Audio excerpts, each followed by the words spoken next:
Welcome to this video supplement for Fuel Delivery Module Replacement Safety Recall 13S04. This presentation will highlight service tips for successful replacement of the fuel delivery module. It's also intended to help you prevent making some common mistakes that can result in a repeat repair. Safety Recall 13S04 applies to 2013 Model Year Explorer, Taurus, MKS, Flex, MKT, Fusion, MKZ, and Police Interceptor Utility and Sedan vehicles. These service tips cover issues noted in repeat repair reports, discussions by service technicians on the FMC dealer discussion boards, and with concerns presented by the members of the Technician Review Panel. The service tips to be discussed include preventing damage to the fuel sending unit, fuel indication concerns caused by the float arm becoming trapped by the fuel vapor line, information on releasing fuel line quick connect clips, tips on reconnecting the vapor line to the fuel delivery module, and inspecting for fuel delivery module O-ring damage. Precautions should be taken to handle the fuel sending unit carefully whenever transferring it from one fuel delivery module to another and while installing a fuel delivery module in a fuel tank. When transferring a fuel sending unit between fuel delivery modules, use care when releasing the wiring connector and the sending unit from the original fuel delivery module. It helps to do this on a stable work surface. Avoid placing any pressure on the float arm in any direction. Before placing a fuel delivery module into a fuel tank, inspect for any internal lines or vent hoses that are attached to the inside top of the fuel tank. There have been many reports of inaccurate fuel indication after repairs because either the float rod was damaged on installation or it became trapped on an internal tank line and couldn't move. The concern with the float becoming trapped on a vapor line is most likely to occur on Explorer, Flex, and MKT models due to where the vapor line is positioned at the top of the tank. Front-wheel drive Fusion and MKZ models also have an internal vapor line that the float can get caught on, so be careful when working on those too. In addition, it's important to drain the fuel from the fuel tank as called out in the workshop manual procedure, otherwise it will be impossible to properly position the sending unit float in the tank on installation. Another tip to check your work is to see that the fuel gauge reads empty after reinstallation before you add any fuel. You can also verify that the fuel level changes after adding fuel. Next is quick connect fuel line clips. There are several kinds of clips used to connect the fuel and vapor lines depending on the type of line connection being made.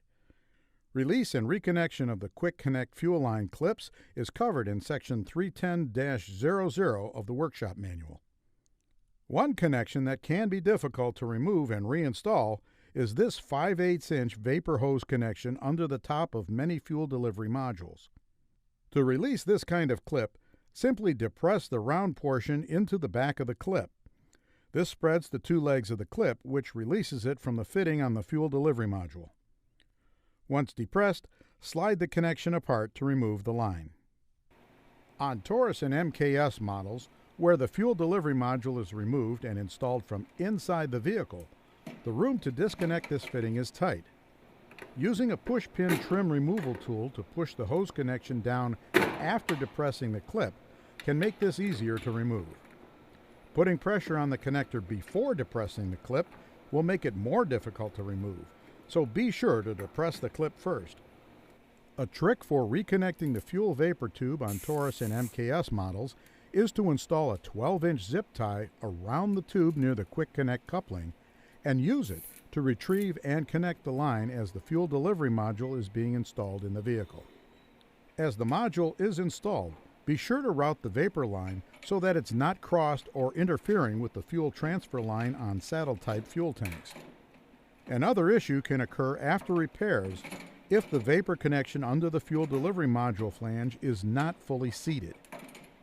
This will result in liquid fuel transfer to the carbon canister, causing mill illumination and potential drivability issues with P0460 and P0465 diagnostic trouble codes.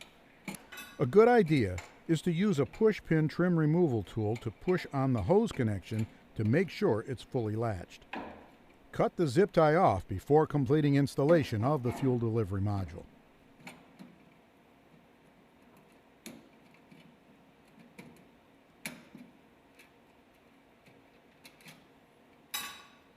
There are a few other types of clips that may be encountered in the fuel system. Clips like this red one that secures the fuel transfer tube to the fuel delivery module in the tank are released by squeezing the tabs together and pulling the retainer up. This is the same on this green clip that connects to the vapor port on top of the fuel delivery module. After installation, these clips are secured by depressing the lock tab in position. The fuel delivery tube on this FDM is secured using a connector with a blue locking clip.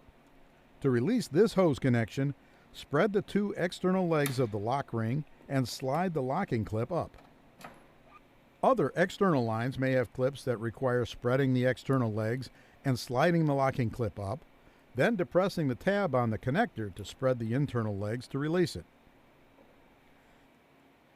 See Workshop Manual Section 310-00 for further information on releasing clips that may be used in the fuel system. Finally, there have been some reports of cut or damaged fuel delivery module O-rings that result in fuel leaks after repairs are complete.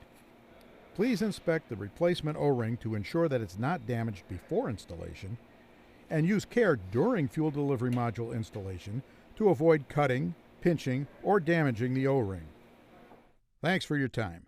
If you require further information or more specific information, please refer to the Dealer Bulletin, technical information, and other documents for Safety Recall 13S04 here on fmcdealer.com.